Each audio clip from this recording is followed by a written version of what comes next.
So Black Wall Street is a platform specifically designated for Black-owned businesses. In the spirit of Tulsa, Oklahoma, back over 100 years ago, we all worked together, was able to circulate our dollar in the community.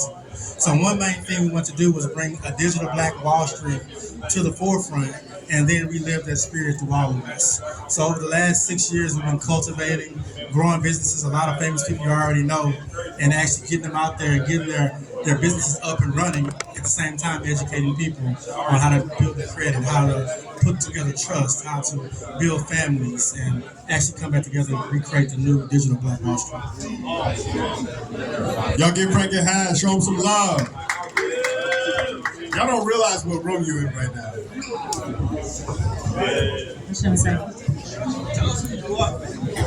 Okay, how you guys doing? Yeah. Can y'all hear me? To the left, can y'all hear me? Right here to the left. Okay, look. So my name is Benicia Poole Watson. I'm the owner of my own federally chartered bank. My bank is based right here in the state of Texas, but I serve nationwide. So the real Black Wall Street is definitely in the room. Economically empowering my people, putting financial ability and stability in their hands, in their mindsets. I do finance commercial and residential real estate up to $650 million. And with that being said, that means everything. This building that we're standing in, I can finance it. If you want to build something, I can finance it. If you want to buy a house, I can finance it. If you want to cash out an equity in a house that you own, I can finance it. So what we lack in our community is access to capital. So when you have access to a bank that wants to do business with you, unlike some of the other banks that are being fined daily for not wanting to do business with us, this is where you need to perk up and listen. So I think we have an exclusive opportunity here to get information that you won't find anywhere else. What we lack is knowledge in our community. And if we're giving you the game, if you're not taking notes, at least record some of this stuff because you might want to use it later. Y'all didn't hear what she just said. Financing. Y'all hear Black-owned bank? Yeah, I heard that. Do you know? Give us a statistic. How many Black-owned banks are there right now? Right now, there are 42 Black-owned banks. I'll be the 43rd in the United States of America. All right. Out of thousands and thousands and thousands of every corner got a bank in every city. There's 42 that are Black-owned.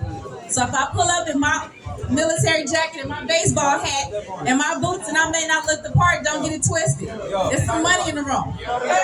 All right. Where's the DJ? Play that song, man. Jay. So we actually, they got the song.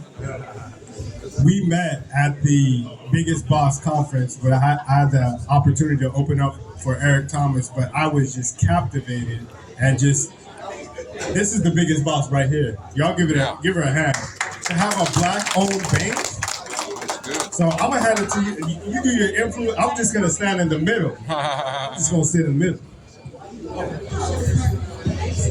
Yeah, so that's amazing. We need more Black-owned banks for sure. One thing we all lack is capital.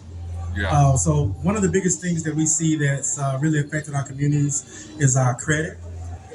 Is really not having enough Black-owned businesses that we can hire our kids to actually give them jobs, to actually give them more skills, and actually help them to, go out and build their family as well. So with capital being the lack of the resource, I feel like the Black-owned bank could be the cornerstone of those communities too, to help give back. One thing we saw with a lot of businesses out there, they fail within the first year, right? And it is because they don't have the means, they don't have the knowledge, and they do have the lack of capital too as well. So one thing with Black Wall Street, we want to help get that knowledge out to the people. We want to share that knowledge. We want to make sure that everyone's, they have the ammunition to actually go out there and make a difference in their community.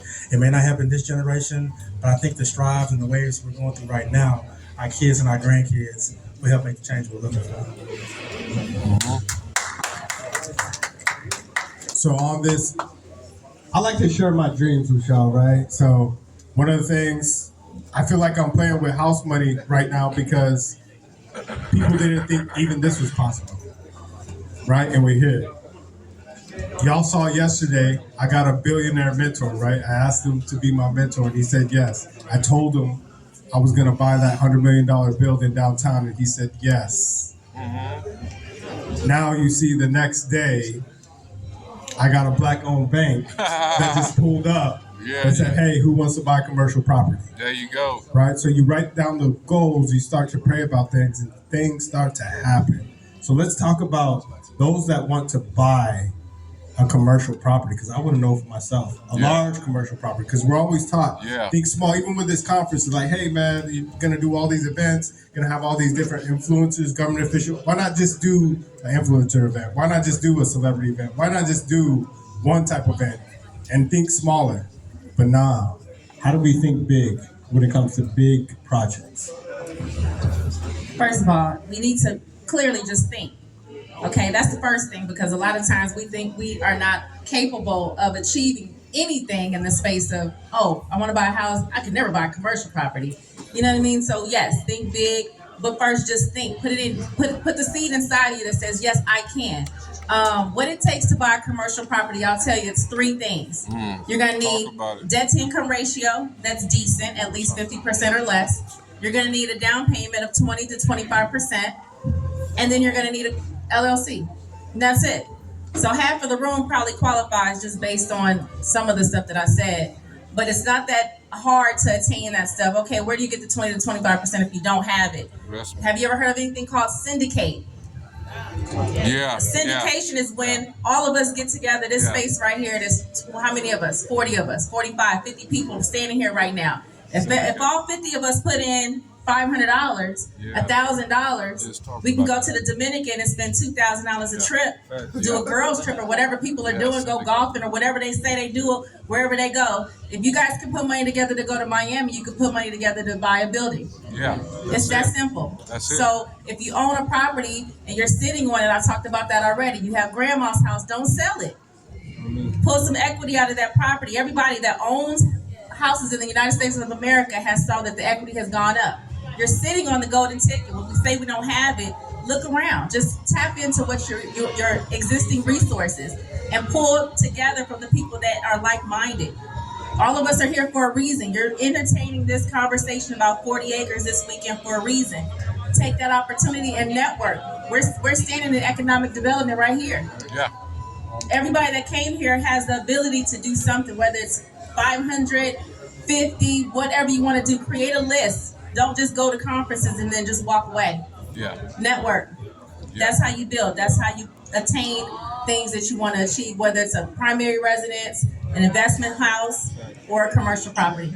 That's good. That's good. Y'all drop the mic for that. That's good. That's good. Syndicate. So many of you know, and we bring these people here and we just ask and say, hey, can you help me? Many a times as even African Americans or minorities as a whole, we're scared to ask for help. We're scared to ask somebody, hey, how did you do that? Can you mentor me? Can I pull up? Can I just be a volunteer? Things like that will get you wherever you want to go. You heard that.